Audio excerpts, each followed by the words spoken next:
Stretch run, party time, excellent. Stretch run.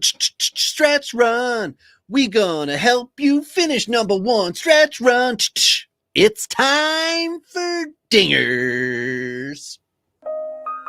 This is Dingers, way more than fantasy baseball. We keep it real when we talk and knock it straight out the park. Let's see the stats, what's the average draft position? What kind of plays you making? Check the wins above replacement, check the lineups and the points. This I gotta see, what's your path to victory? Are they aiming for a dynasty? Get points going head to head, please don't do me no favors. We're always watching waivers, ain't no minor league, this is major, yeah. Dingers, let's go. Welcome to Dingers, the only fantasy baseball podcast for smart people. It's not just Alec Mills that wins you championships. That's why week in and week out we're delivering tips and strategies to help you live that straight up OG lifestyle. Tyler Childs joined again this evening by Robbie Baseball from the Murder Room. I'm not sure how I feel about the entrance tonight, Robbie, because I think that was Wayne's World, but it was a questionable rendition at best. Yeah. That's me. Like that, do you have any Grey Poupon impression? But it just wasn't very good, right? So, yeah. I just didn't have the music to back it up. If I had the music to back it up, then drown you out. I think that's what you're looking for, to drown you out. Yeah, I think that's fair. Lessens my impact, which was 100% on it. But the idea was to give some energy, pump some energy up. It's the stretch run, whether your season ends at the end of August, as some fantasy leagues have set themselves up so they don't have to go through the September slog. It's stretch run before your playoffs can start. If it could be your trade deadline in your roto leagues, and then you still got 7 weeks left to watch paint dry. There's lots going on, and I think the excitement level in fantasy baseball has gone way down since the All-Star break because a lot of people have just checked right out of their leagues, but not us, not now. There's a ton of strategy to be had, good for today, good for tomorrow. And we needed a pump it up opening, and I hope I delivered. Yeah, for those of us that are listeners, you don't know the process we take. I have no idea what Robbie's going to say. It's a terrifying thing. It's like, for the Canadians out there, it's like Don Cherry. You don't know what he's going to say on the air, right? Yeah. So it's not to the PC police that we're worried about here, but it is like a judgmental moment. And so lucky enough, we don't run into too many problems. But Robbie, let's get into the beverages this evening, because I have been working in the yard, in the house, and on the baseball diamond today, so I am parched. A long time ago, someone decided to put stuff in glass bottles. In some of these bottles, they put juice or milk, and that was stupid. Today, only alcohol and a few other products remain in the containers from the gods. It's time for beers and bourbon, because good advice only comes in a bottle.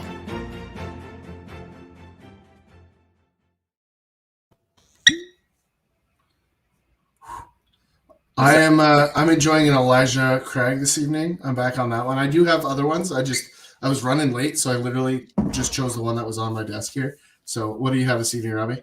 I have some high quality H2O because I was out on the water today. I was Great Lakes boating today with my cousin and some family.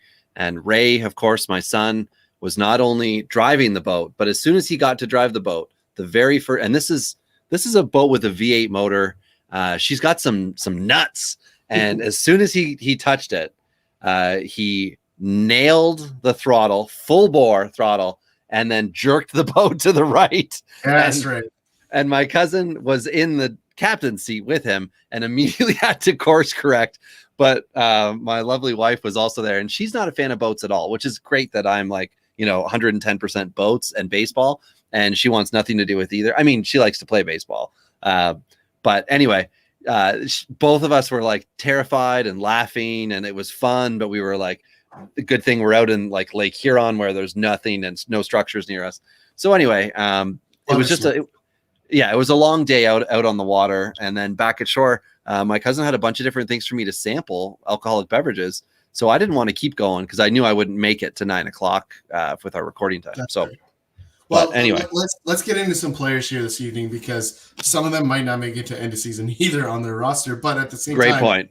they could be super valuable. So let's get into it. Robbie, let's get into two-start pitchers, one of your specialties. I will let you lead off here with your favorite guy on the top here. I don't know if he's my favorite guy, Beau Burrows. I was just throwing you in there. I wanted to see how you'd handle that.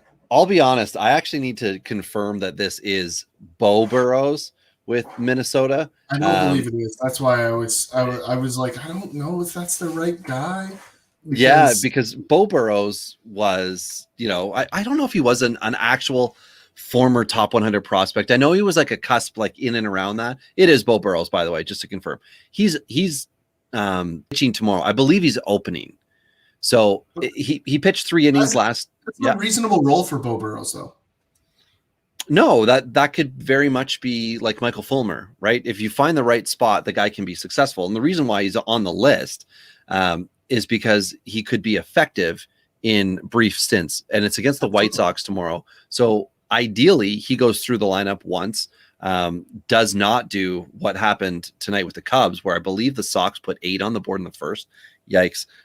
So as long as something like that doesn't happen, Beau Burrows is just an option. And this is under player targets for us. This is not a player target unless you are in a league that you are desperately seeking points for, and you are hoping that seeing what's happening tonight with the White Sox game and Cubbies game is going to mean that the White Sox are not sharp tomorrow. That's the nicest way I can put it.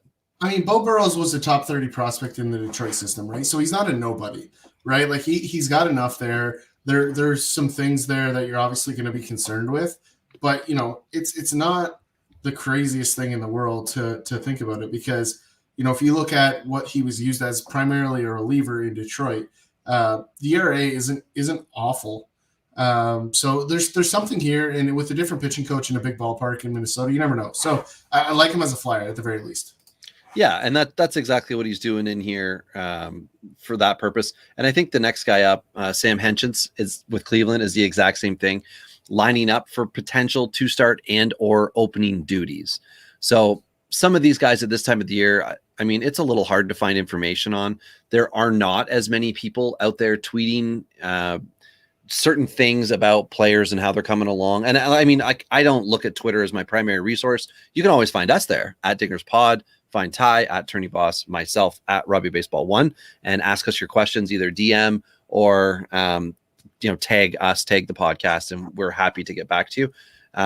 But I can't find a lot of information about the game planning for these guys. And a lot of what I do in the offseason is I listen to a billion different sources, writers. I check all these things out for different teams to get a feel for what they think might be going on.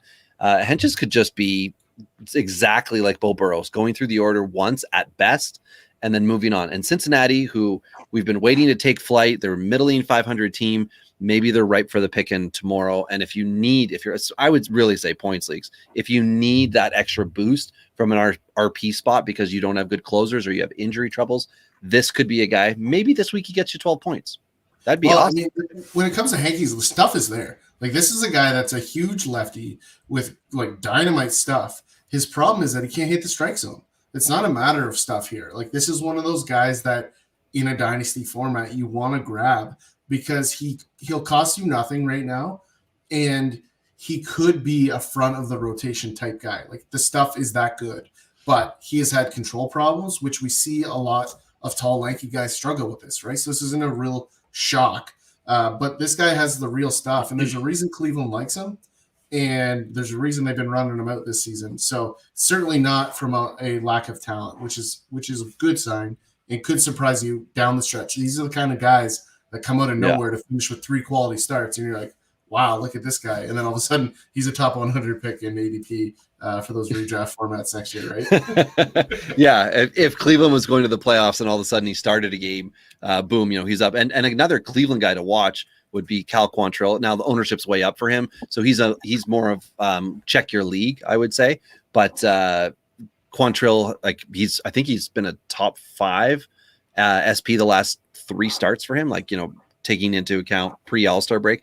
But the next guy up is Alec Mills, forgotten man with the Cubs, who, you know, blew it all out and then still had to play games. But Mills has not been bad, Ty, even over the last month. 343 average, only 10 Ks and 21 innings pitched. That's your problem. 1 win, 2 losses, but 2 quality starts in that time.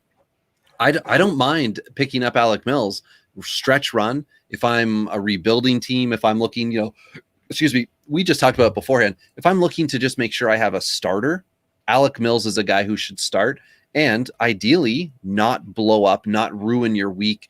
The ratios, you know, he's never going to have, or not never, he shouldn't have a game where he has 10 Ks in 5 innings, but he should also be able to very Marco Gonzalez manage his way through 5 innings. Great guy to own down the stretch because he's going to be a spot starter, right? You're not going to want to run him out blindly like you do with some of the high-end starters. But in the right scenarios, like he's going to get you some cheap wins.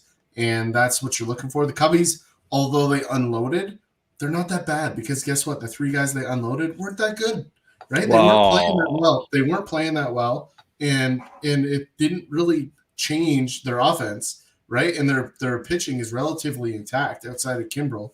In Chafin, but you know, you know who hasn't given up a run since they became a White Sox in that bullpen, Ty? Mr. Hewer. Just so we're all sorry, you meant when he became a Cub, but yes. Sorry, I said a White Sox. Yeah. Cody Hewer is a future closer. Like if you don't know who Cody Hewer is, you need to know who he is. He's very, very good.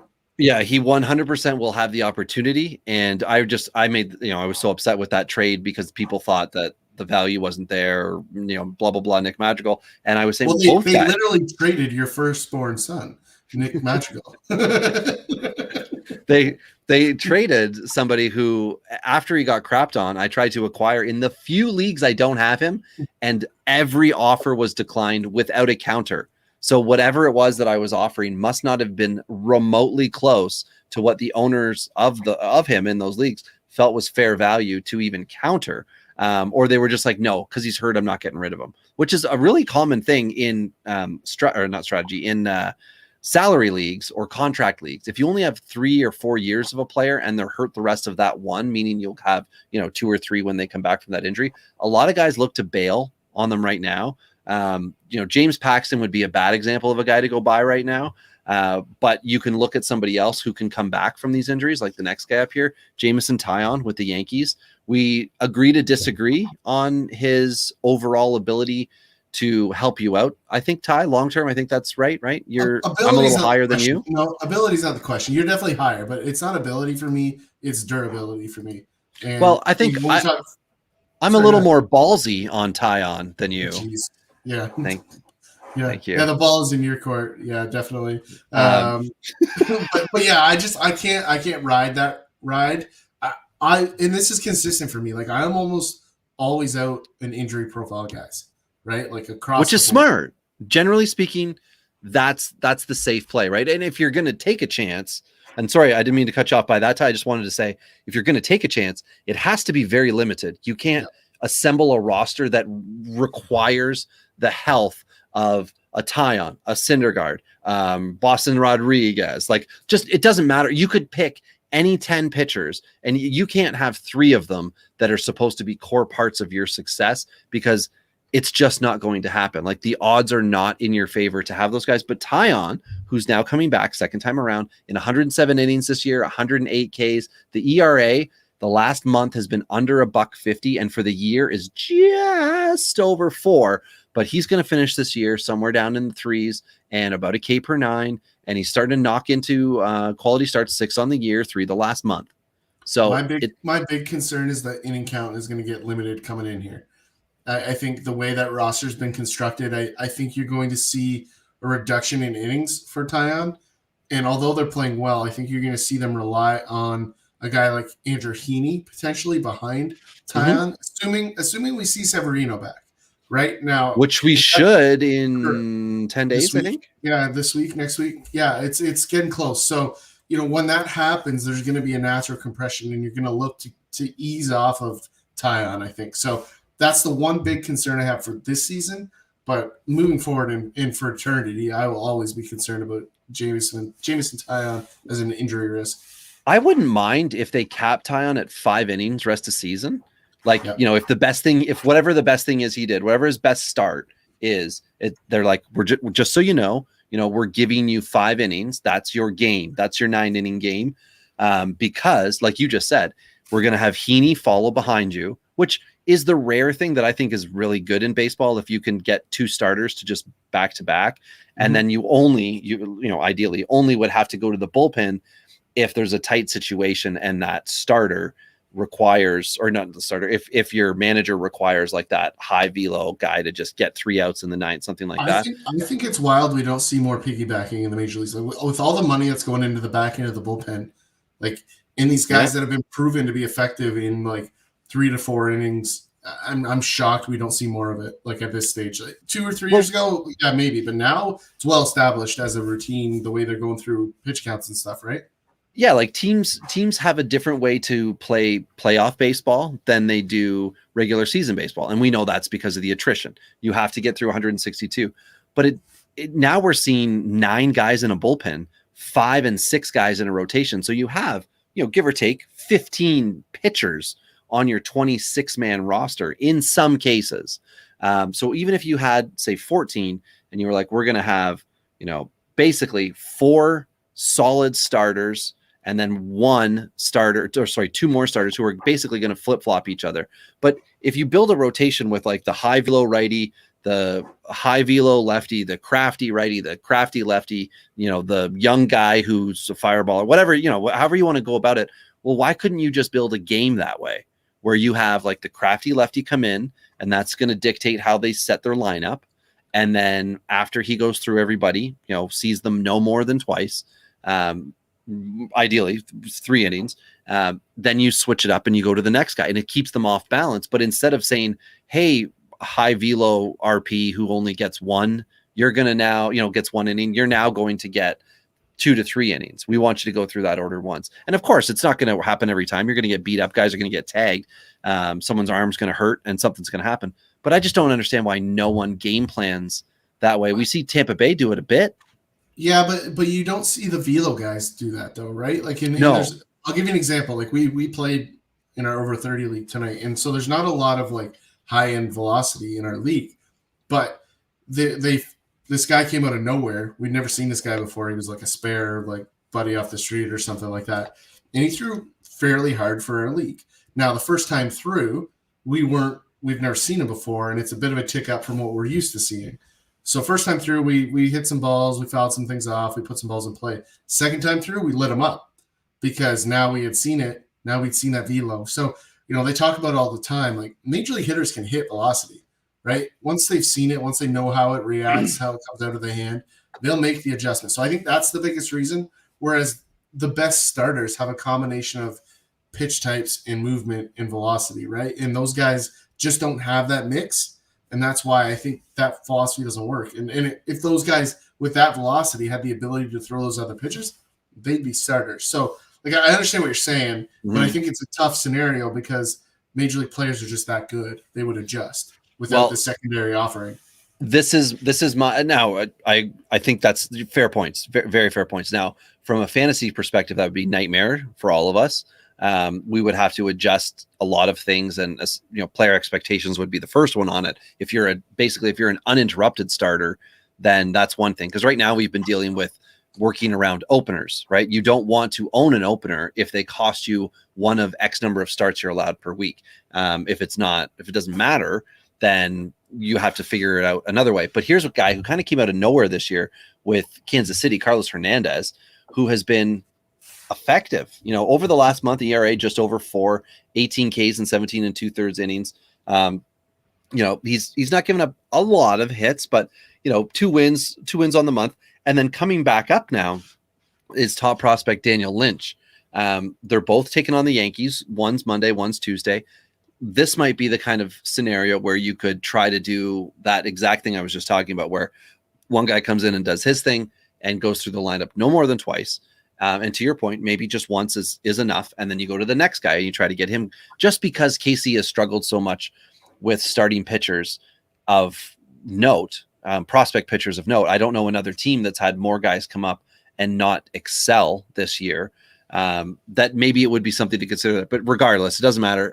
Carlos Hernandez is somebody I would consider this week, owned in 4% of Yahoo leagues, and that is up 3% over last week. I would look into him right now with KC, and he's someone who, he's going to probably be owned in your dynasty leagues, your 20 team and up dynasty leagues, because as soon as he started, he would have been picked up, right? Like that's just what happens. Like Thompson with the Marlins, any of those guys, once they get a start and then that second start, they are probably picked up. So, but he's somebody to consider for a 2-start potential here. And then we can go to we can go to the LA Toronto guys. Yeah, definitely. So if we look at streamers for this week, guys that maybe are a little bit more of a risque play, in my opinion, Chris Rodriguez in LA is getting a start here against Toronto. I don't love this start. Like Toronto's a freight train right now. A huge win tonight, come from behind victory against Boston. And the thing that's crazy, Toronto's 9-2 in their last 11 games, and Vladdy and Marcus Semien are ice cold, right? And Vladdy ice cold is very different than Marcus Semien ice cold. No, Marcus Semien did hit the walk-off. Yeah, I was going to say. But he hasn't been very good beyond that, right? And so Vladdy also has been putting some balls in play, but with a little less pop. So it's just a little bit of a rut. They'll both come out of it, and that's the concern I have, is that they're both starting to turn that corner. George Spring is on fire, and then you have Bichette and Teoscar, who are more ball and play type guys to begin with. So this team is just, in my opinion, a no-go for any starter right now. Okay. So that beyond whether this is a streamer or not, like I'm not going to run, Garrett Cole. I'm not going to run anybody else out against these guys. So, well, Garrett Cole just finds a way to get himself out of the lineup. So I know. I just wanted to say Garrett Cole just so we could tease him. On the counterpart, Ross Stripling, I am interested in. So unless we've somehow miraculously see Mike Trout this week, the LA lineup is soft right now. We've got a couple kids in there. Obviously Shohei can be Shohei and do his thing, but relative. But he's been quiet the last 10 days. Well, so. And I saw it somewhere, and I forget who it was. Somebody called this and said second half, no chance he's as productive or anywhere close. It was a prediction about who would hit more home runs, and he called it. Whoever it was, I can't remember who it was, said there's no way Shohei finishes strong. They're going to adjust. He's going to be tired, and guess what? We're seeing it. We're seeing that little rut.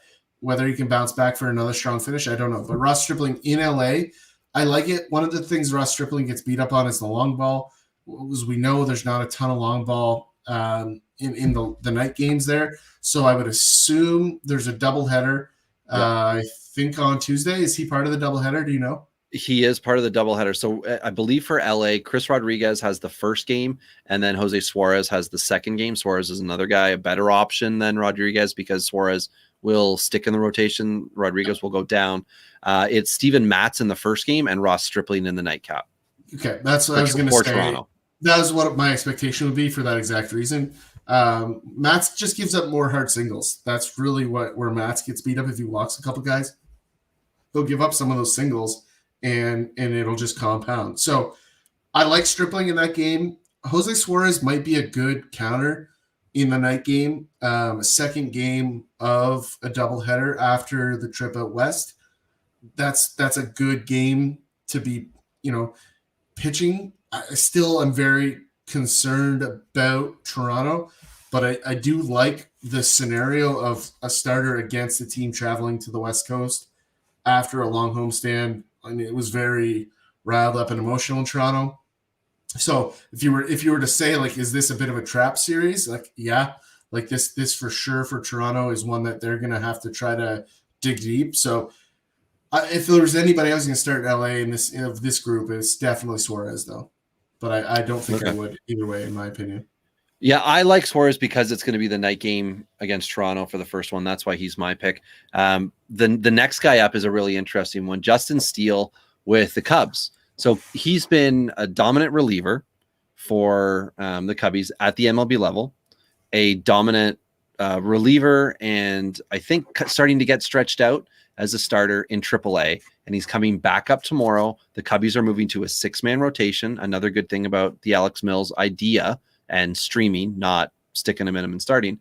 But Justin Steele, who is owned, I'm looking right now in a couple of my dynasty leagues here, 30-team leagues, he is owned in a 30 team, a 20 team, a 30 team, available in a 15 team, and owned in another 30 team. So he is a known commodity in the sense of the leagues in which I can very quickly check through Fantrax, but somebody to look at because he's going to start and he's going to get, no 2-start weeks. If he ever gets a 2-start week, it's going to be next week because he'll be starting Tuesday. I think it's Tuesday that he starts this week.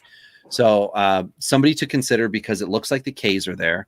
And it looks like he might have a 4-inning stretch. If he puts a few ground balls out there, he could get to 5 innings. But then you could look at consistency on the next one because the Cubs are going to try, right? They're going to check the options. They're going to see what they've got because I'm sure this offseason they do not want to spend frivolously on starting pitchers if it's more than a 1-year deal for a veteran who kind of like Arrieta in the first place, who they brought in and thought maybe we can make something happen with them. Yeah, definitely. Next on the list is John Gray, who's running up against Houston this week. That's a non-start for me. I'm out on John Gray against Houston. Houston did struggle a little bit this week offensively, but they're still arguably the best offense in baseball. So I'm going to stay away from that one at home. It's kind of like Houston's in a little bit of a lull. They're very good. I like Colorado at Houston as the ignition to get them going again. So fair enough. Fair enough. Yeah, like he could be like John Gray could be the Flint this week. So he has been good all year, but he's still, and the reason why he's on the board here is because he's still only owned 49% in Yahoo. So depending on your league, the strikeouts are just down for John Gray. Like that's the big thing. Like that's his value was always like, yeah, we can get beat up every now and then as long as we see 8 and 9 strikeouts, but we just haven't seen a lot of that. That's really the big deal.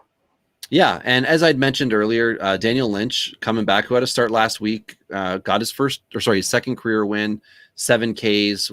His ERA for the year and his line for the year in 27 innings looks rough, right? 6 ERA, 20 Ks in 27. But we had those blow-ups, so you have to forget that. This is new John Gray. This is new Daniel Lynch, and new Daniel Lynch in the last month has 19 innings pitched, 13 Ks, 2-1 record, 189 ERA, 2 quality starts. He's learning at the MLB level. So this is, again, somebody in dynasty leagues, just remember him as a target. When he struggled earlier, like I was saying, buy. Now is the time. Now's the time to go get him because people that own him are like, oh my God, what's going on? And then they see another starter come up and fail. And then they see another starter come up and fail. And they're like, oh no, all prospects suck.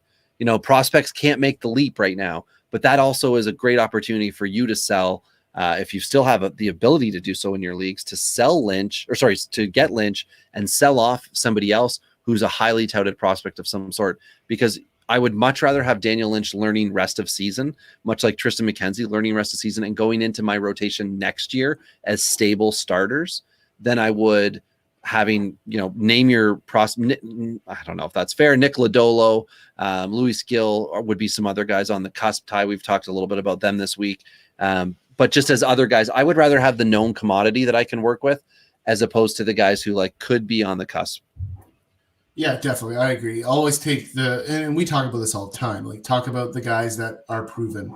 And it's amazing how many people in player valuations always look at the future. And the Jose Barrios to Toronto trade's a perfect example. People in Toronto lost their minds giving up the top prospects that they did to get a very, very, very good starting pitcher.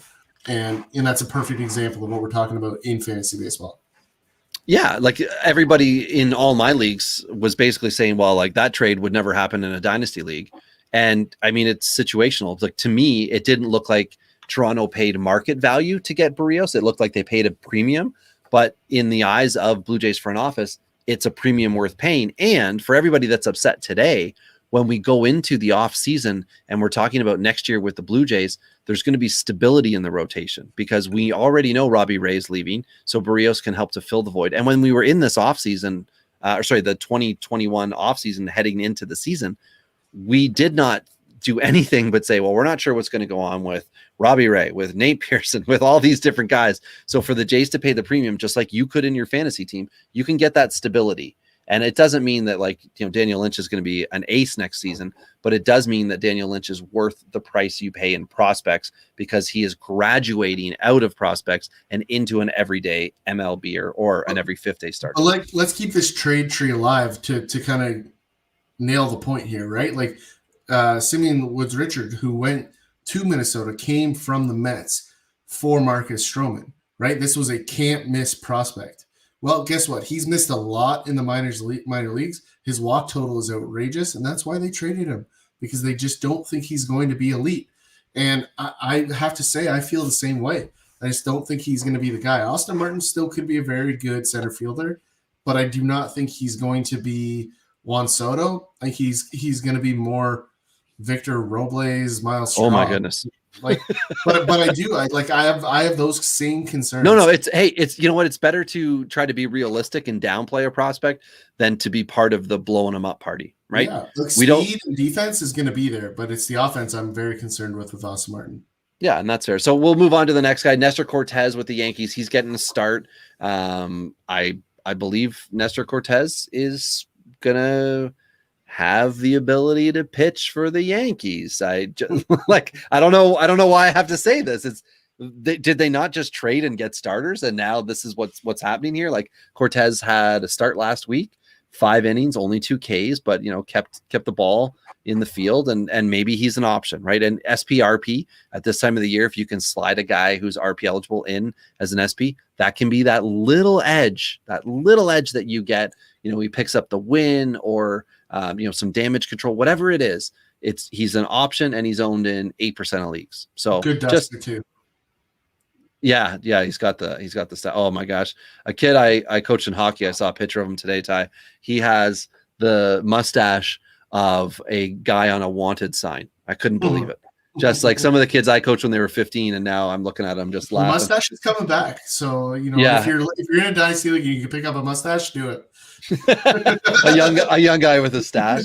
I've got another guy. The final one here, Ty, is Griffin Jax. Great name, JAX, if you don't know. Rostered in 0% of Yahoo leagues, and as we joked about before with whoever it was that I said I owned, we know it's not 0. They round, so they round up or they round down, and so that means that he's probably available in your league. Pitched 2 starts over the last 2 weeks, 10 1/3 innings. No Ks last week, 5 1/3. This is another damage control guy. This might be not your points league darling, but somebody to check out. And I'm going to very quickly check here, Ty, to see where he is via Fantrax, because I think that's going to help our dynasty. And while you're doing that, like, he's up against Dallas Keuchel, right? So Keuchel's been good and bad. At target, gives Keuchel a little bit of an extra edge with the dimensions, but at the same time, like, Keuchel's been good, not great this season. 4.44 ERA, just 7-5. But that White Sox roster is churning. And the question that I have that I'm not entirely certain on, Robbie, will we see Luis Robert at the beginning of this series? Like, is he? I don't know the exact date for his return, but he's got to be close. So if you take that very good lineup and then add Luis Robert in there, I mean, get out of the way. That team's ready to rock. Update here. Griffin Jax owned in 4% on Fantrax. He's available in a 20-team league I'm in 3 30-team leagues. He is not, or sorry, he's owned. All of them are rookie contracts. So I think he just was like random late round drafts or something to that degree. But also Jack's line for the year sucks. In 32 innings, he's got 22 Ks and a 5.63 ERA, but the whip is, it's on that borderline for me, 1.25. So that can go either way. And it does look like he is starting now. So it is up to you for your depth for the rest of the season, if that's the kind of guy you want to roll with. Again, SPRP eligibility. It's not often talked about with guys in like this time of the year. It's one of the things that's really popular at the start of the year, right? Know your league settings. If you can start a reliever, have a starter in a reliever spot, that can be valuable to you. You get the idea. So there are some guys there with potential for 2 starts. A few relievers. I'll just quickly mention them. If we need to go into detail, we can. Otherwise, we can go on. Tyler Matzik with Atlanta. Last 2 weeks, I think 6 save holds.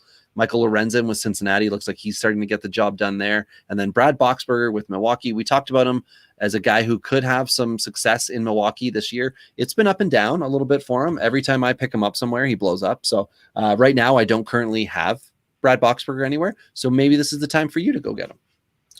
Yeah, definitely. And just a note of something that I saw really quickly here. If you're looking for some cheap innings, a guy that just got designated by the Giants, Aaron Sanchez, could find his way to a team like an Arizona or somebody that's desperate for some starter innings. Arizona's probably his pick. Yeah, so there's probably some cheap options. So while he's in limbo, maybe a good time to just grab a guy. I wanted to just, and even if somebody picks him up to be a closer, like that still could be, or a bullpen guy, that still could be a valuable piece at some point. So I just wanted to toss that in real quick. No, that's great. That's great. So we'll move on to some hitters here. We've got possibilities. So basically, these are. What's the best way to word this? These are guys who are getting production or giving you production right now, who do not have. This looks like your starting lineup. not. I was just gonna say, not one of them is valuable in dynasty formats, unless it is on the team that they are on. That is their best player, and there's a reason why that you're able to deal with them, because they're not a playoff team and you are. So Elias Diaz with Colorado, 13% owned on. There's 3 guys on this list that I don't think that statement's fair, but continue on. Well, okay, try to mention them when we go through. So Elias Diaz with Colorado, catching option. We already know this isn't great because it's a catcher. Last 30 days, he's had a 286 average. So on the year, it sucks, but he's starting to make better contact and put the ball in play more. Here's the and I've got this for the first 3 guys, Ty. Here's the thing that draws me into them: 5 walks, 4 Ks. So he's got 5 home runs over the last 30 days, 12 runs, 12 RBIs, but he's putting the ball in play because he's not striking out a lot, and he's got more walks than Ks. So I'm into that. And again, catcher, so limited expectation. I don't mind having a guy like Diaz, somebody to pick up to kind of fill out my roster, or whoever it is I've got is often injured, and he's the guy that I put in a daily league when I need a starter at home. Yeah, totally. I mean, the next guy's Miggy in Detroit, 9% owned at this stage. I mean, I think there's been productive baseball here, and I think the thing people have forgotten is that Miggy is a Hall of Famer. He is good at baseball, and he has had 0 protection for a couple of years now. He's been hurt. And we're starting to see at least a shell of the former Miggy these last couple months. There's a little bit of power. We've seen those Oppo bombs, right? And we're just starting to see a little bit of what we thought we would see in his twilight. Now, I wish Miggy would go somewhere else, because I think there's still some good baseball in him, but he seems to be really content with this Detroit scenario. And that Detroit team's getting better, and they're learning from one of the best hitters that's ever played this game. So I understand why Detroit wants to keep him, but the production doesn't surprise me, not even a little bit. I'm actually surprised we didn't see this 2 years ago, this bounce back, because I thought he was clear of the injury then, and it looks like we're starting to see a little bit closer to an old Miggy Cabrera right now. Yeah, I mean, what is he? 341 with an 1103 OPS the last 2 weeks, 7 runs, 8 RBIs over that stretch with 4 dingers, 7 walks, 6 strikeouts. So you get the idea, right? When Miggy hones in, the ball is in play, or he is trotting his way up to first base with a walk. So next guy up, my boy, Austin Nola, the better Nola. First base, second base. That's not far from the truth right now. I know. For, Ellen and I are going to have it out over the better Nola debate in the offseason, because he's also catcher eligible, which we know primary position for him is catcher. For the year, Ty, 292 average, 793 OPS, and that's in 72 at-bats, but he has been on fire. I think he batted like 600 last week, 6 runs, 18 RBIs. So that is what you get with a stacked lineup. RBI opportunities. When you're at the back of the lineup, the runs are going to be down and your RBI opportunities are going to be up. That's exactly what's happening here. And only 1 dinger. So a 793 OPS with only 1 dinger, that just tells me guys getting on base, making smart decisions, slapping the ball into play. 11 walks, 7 strikeouts. I love it. Now, it is only 72 at bats, but it's a good sign because Nola's been hurt a lot this year. So to have him back and to have him starting to roll, this is like dynamite. Like if you already have him, which I don't know why you wouldn't, because unless you're new to this podcast, and if you're new, welcome, listen up, get Austin Nola. I'll have another 8 names for you over the next couple episodes of guys to you got to get. But this is the situation you can find yourself in, right? You don't drop him. like a lot of people would have, because he would have been drafted everywhere this year. I'm sure in 12-team leagues, he was looked at as a starting catcher option, but he's since been dropped, cast aside, and now he's starting the surge. Like, pick him up. You got 3 positions on Yahoo. You can move him around. Yeah, I would say you definitely need to have, a consideration of playing time here, right? So you have to monitor your lineup with Austin Noel. So I like him better for daily starts than I do for like a week or half a week starts, depending on your format. So I agree with that's that totally. I would be concerned with there. Yeah, I agree with that. Now, here's the other one, Ty, and then I'll let you take the next guy, just because I wanted to say Connor Joe, everybody. Do you know who I'm talking about? Connor Joe, first base outfielder with Colorado. But Connor Joe also on the year, 295 average, 806 OPS, had himself a day today. And it looks as though, as long as the next guy Ty's going to talk about does not get another at bat, or if he does, he doesn't get a hit.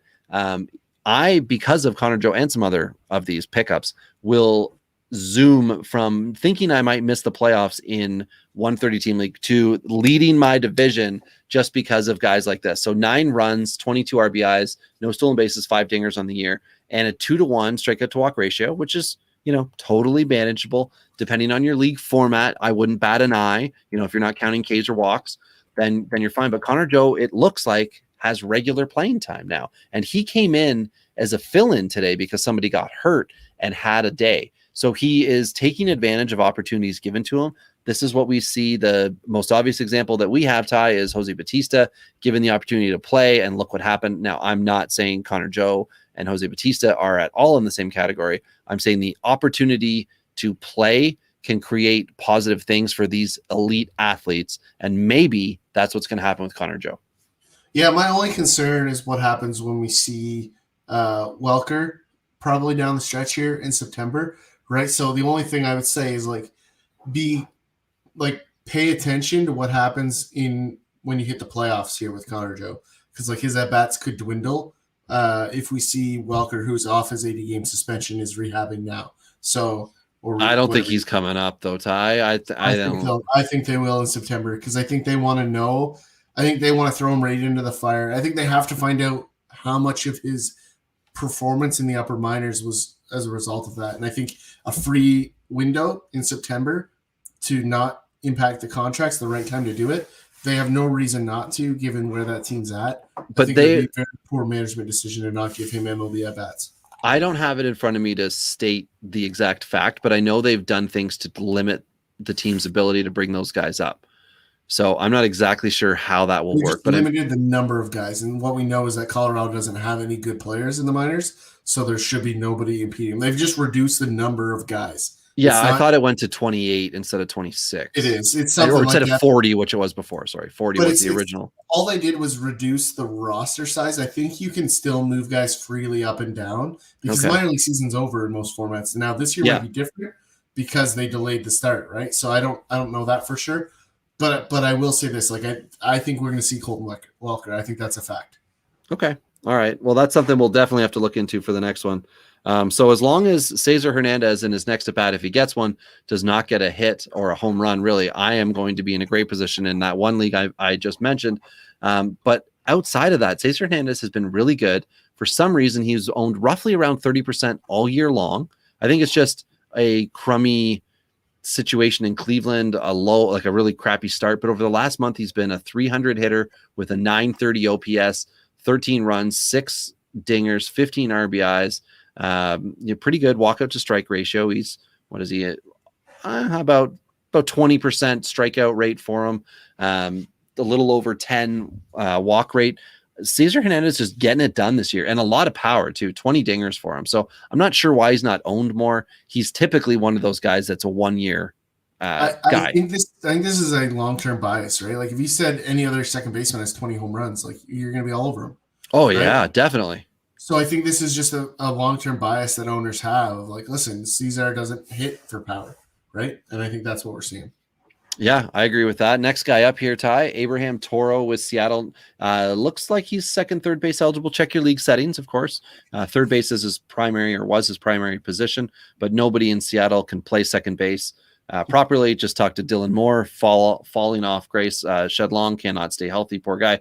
But anyway, 268 average, 824 OPS on the year, in 149 at bats for Toro, 9 dingers, which is really nice, and 6 of them in the last month. And a lot of his production has been in the last month when he's been just under a 300 hitter with an OPS north of 950. So he was traded. We talked about this before. Everything was going to shoot up when he went to Seattle, right? Thanks Ty France last year for doing this. You go to Seattle, you get hyped because he went from 13% ownership in Yahoo just a week ago to 37%. Now that's part and parcel with hitting 5 dingers over the last 2 weeks and batting 380. But the other part of that is the fact that the playing time is there. Dynasty buy time, I'm sure, has passed. You are now going to be paying a premium for Toro, and I don't know that he's worth it.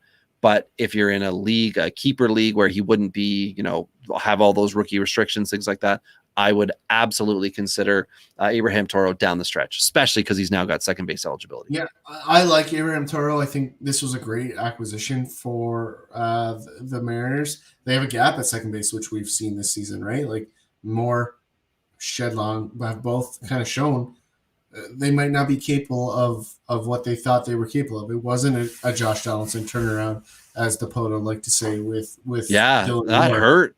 That hurt. I'm not gonna lie to you. I don't know where they saw that. Like I was very vocal with you on this one because I didn't think there was any shot in hell that Dylan Moore was anywhere close to Josh Donaldson, and we've seen that. So we're also in that little sophomore slump window of at-bats for Dylan Moore. So let's not completely write the guy off yet. But I will say I do not think the ceiling is as high as what the Mariners thought coming into the season. Yeah, and I also, just to tag onto that, I thought the biggest thing with Moore was the fact that he was drawing walks and stolen bases. So the more categories you had, the more dynamic of a player he became. Well, the only thing he's been doing this year that's of any use is stealing some bases, like power zap. There's a lot of things that happen. But again, injury, and we've seen this before. A prime example for me is a shoulder injury, and with Trevor Story, power gone. It looks like he's, hot garbage. All of a sudden, Trevor Story in his I think it was his sophomore year, doesn't look as good. And people start to wonder, like, is this a good player or is this a guy who just couldn't do it? And then he came back and has had, several good years of success. So that's not to say that's what's happening with Dylan Moore. With Dylan Moore, it's just been poor, but he still had the steals. And that's why we're talking Abraham Toro, because he's got the opportunity now to take a starting job with the Mariners and run with it. When originally, and I'm sure long-term, third base was the goal with him. Yeah, no, I agree. And I think this scenario here with Moore is the only thing I'll say is that I think he's a long-term fourth outfielder, backup infielder. Like I don't see the upside on the starting side. That's my only concern there. And again, that's my take. I could be wrong. I'd be happy to be wrong if that's the case. But moving on, Kyle Farmer, who's done a heck of a job in Cincinnati this year, right? This is a guy that I think everybody gave up on, including the Yankees. Cincinnati's like, we'll take him. That's fine. Can he play the outfield? We really like to have too many outfielders. He's a backup outfielder, right? He's like the assistant to the regional center fielder, right? Like that's his. So I mean, that's definitely what we have here.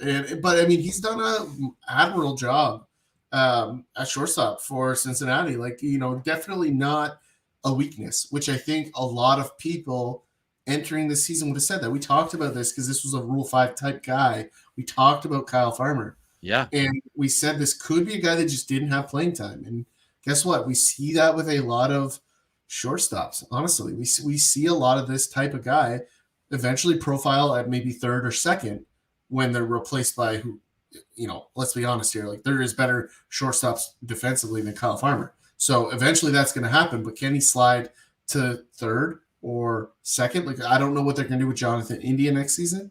He might move to third, right? Kyle Farmer might move to third. So there's options here. And I think he's going to get the shot, to be honest. I mean, and deservedly so. He's been quite good. Yeah, and we did talk about him at the start of the year, and I remember you made a joke about, my favorite player, Kyle Farmer, just because I think maybe it was 2 or 3 shows in a row where like his name came up, but that's because he's one of these guys who you can have as the last man on your roster to start a year, but you can't immediately get rid of him. You have to give him time to do what he can do, while you make and move other pieces around. And I mean, this year we had a billion injuries. So if you had a guy like Kyle Farmer, the more position eligibility he's been gaining, the more you've started to like him. And over the last month, almost batting 400. Now that's in 90 at bats. That's still fine. Like that is damn fine. 1056 OPS, 14 Ks in that 89. So around, 20% K rate, which again, not killing you, but he doesn't have a ton of power. He's not getting a ton of runs. He's not getting a ton of RBIs, but everything he's doing is fine. And that's what you want out of a guy like Kyle Farmer, somebody down the stretch, position eligibility everywhere, but the outfield. So he's 11th in batting average. He's 11th in home runs. He's top 20 in pretty much everything else, right? So if you look at that from a fantasy value perspective, and that's at the shortstop position, sorry. So he's ahead of guys like Gavin Lux and Gleyber Torres, which were almost untouchable coming into the season, right? Just something to think about. Yeah, and very much so. Like my boy Carter Kieboom is key back on the escalator. Third base, shortstop eligible. Now, we talked about him on the last show, so it's not fair to go into too much detail. So I'll just say the last week, Ty, regular playing time, 29 at bats. He had a good week, 4 runs, 6 RBIs, 2 dingers, 7 strikeouts, 4 walks, a 946 OPS, a 310 average. Let's just get Carter Kieboom some more playing time. Nobody cares about him. He's up to 10% ownership right now, which is, I'm sure, from like May 1st on, is the highest he's had for ownership in dynasty formats. As soon as Washington made their moves and cleared it out, everyone was like, well, let's just hold on and see what these guys can do. But by the time this offseason rolls around, these are the type of guys who I still think will be very easy to acquire versus your prospect on the cusp guys. So keep an eye out for what Kieboom's doing rest of the year. And Ty has talked about before, there are concerns with his ability to be the right guy at third base. There are also concerns with Washington's willingness to compete. And if they're not willing to compete, Kieboom could get to learn at the MLB level, and I would love that. Yeah, still under 200 of career at bats, but the OPS under 600 is the concern, right? So if we see the power numbers, not the last week, baby, not the last week. Yeah, but if I did all the things that my wife wanted me to do in the last week, then we would be in trouble. If you are counting spring training stats, I am taking the last week of Carter Kieboom, and I am just going to pump that up. You're just like my wife. You don't listen when I say things. I said that spring training stats tell us what to look for. Wow. Sorry, Jules.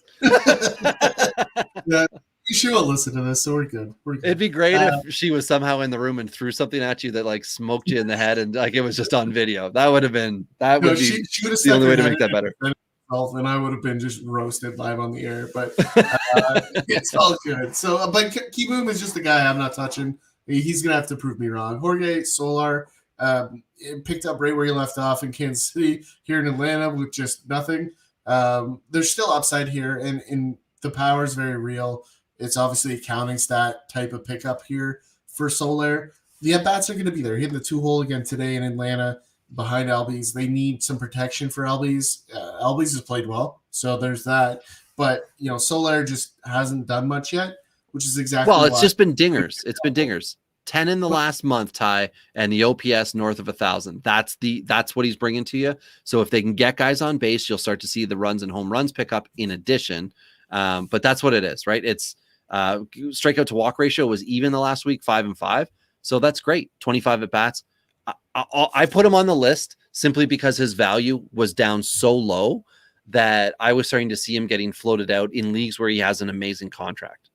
Right. So when guys are willing to like just remove him because they're like, well, I'll take some type of a meddling prospect back for him because I want him off my roster because it looks like the end, right? Like when you get dealt off, like kind of cast away from your team where you made your impact, it looks like they're giving up on you. But really, I think this is Atlanta's opportunity to turn him into Edwin Encarnacion. I mean, I don't hate it. I really don't. I think it's a good acquisition by Atlanta.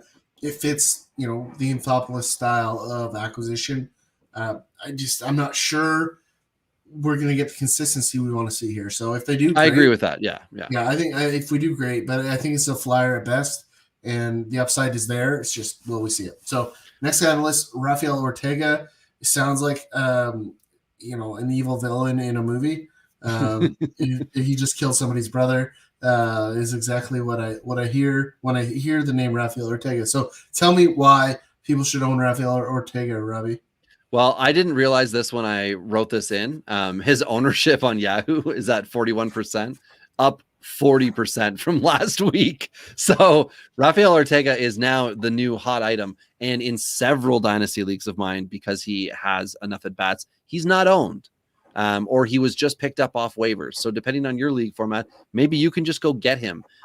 But in 69 at bats over the last month, a 400 average, 1150 OPS, 4 dingers, 12 runs, 11 RBIs, 4 stolen bases. So he's hitting you up in all categories. You got to understand the best way to play this guy. Cubbies are doing it, throwing him in the outfield. If you need a guy, if you don't want to pay for a guy, if someone just picked him up off waivers, you can still go and do something. You can give up one of your late round picks. You can do something to get a guy like this. If you think he's going to be important to you rest of the season, if he's doing anything close to this, he's going to start 5 out of 6 days for the Cubs. So they're going to give him the rope, just like Wisdom, just like, anyone else who can come along and just give some effort. They're going to put them in the lineup. So I'm giving the tick on Ortega, but it looks like everybody else has done the same. Yeah, definitely. Yeah, Sam Hilliard's a guy we've talked about regularly in Colorado as an outfielder that's available as well. I mean, there's enough here, right? This is not a nobody. There was some prospect shined to Sam Hilliard, and I think we'll see, some things. He's just 5% owned. And I think there's still some upside. The playing time is going to be there. If nothing else, he's just going to take more at bats from Garrett Hampson, which seems to be popular trend in Colorado. Yeah, right. So they just all share it around. But Hilliard's a guy that should play. He's not going to hurt defensively. He's been playing some in center field, which means, again, we talk about this. The defense will keep him on the fields. At bats will be there, counting stats, etc. Right. So we like that scenario. He's a reasonable pickup. To add if you're looking for some depth. Yeah, and prior to this last month, he was absolutely abysmal. So his line for the season looks really weird. Looks like he's a power hitter profile with a 213 average, but an OPS over 800. But that's not at all the case. He's very much just a good hitter. And reference that with over the last month, 11 runs, 12 RBIs, 6 dingers, a stolen base, 17 Ks to 7 walks, 56 at bats. That's a lot of production. Like 56 at bats, and the guy's got 12 RBIs, 304 average, OPS over 1,000. That's solid. Like, and also, again, this will be his opportunity to finish the year strong, much like Connor Joe, to then vie for a starting job next year. Like there are guys like Hilliard, like Joe, like Kieboom, like Farmer, Solier, Ortega. All these guys are all looking for next year, like jobs for next year. And as dynasty owners, we've got to see the value in that. Like it is legitimate. You can find guys now down the stretch, waiver wire, whatever, depending on your league format. You can pick up a guy like Yadiel Hernandez, who we mentioned last week, who was 0% owned last week and is now 7% owned. But you can go get him right now for nothing. He's going to get regular playing time with Washington down the stretch and maybe turn that into an MLB career, whether it's, 2 years or, whether it's Scooter Gennett, right? Who looked like he was taking the world by storm and then dropped off the face of the earth. But you can go get them now. You can get it, or you can just start to watch them now and see what happens in your league. And then come the off season, look to acquire these kind of guys. Like Hernandez in a real brief period last year sucked. This year he's been on fire and it's only been getting better. He's consistently been batting over 400 the last month, mind you, limited at bats, but he's still been doing it. And it's not power, it's average. So you can take that to the bank and the value should stay low, but the impact on your roster is good, right? Guys who hurt you versus Yadiel Hernandez, who's just going to chug along. That's right. I mean, there's lots of these guys, especially down the stretch. Like this is where breakout candidates for next year start to show their true colors. So there's lots of that. This list is a prime example of guys that have either been that already in their career or have the potential to be a breakout moving forward. So love it. It's a great spot to leave it this evening, Robbie.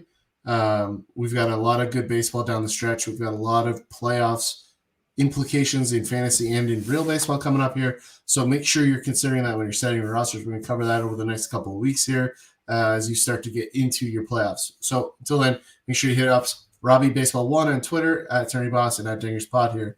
And until then, it's been Tyler and Rob on Dingers.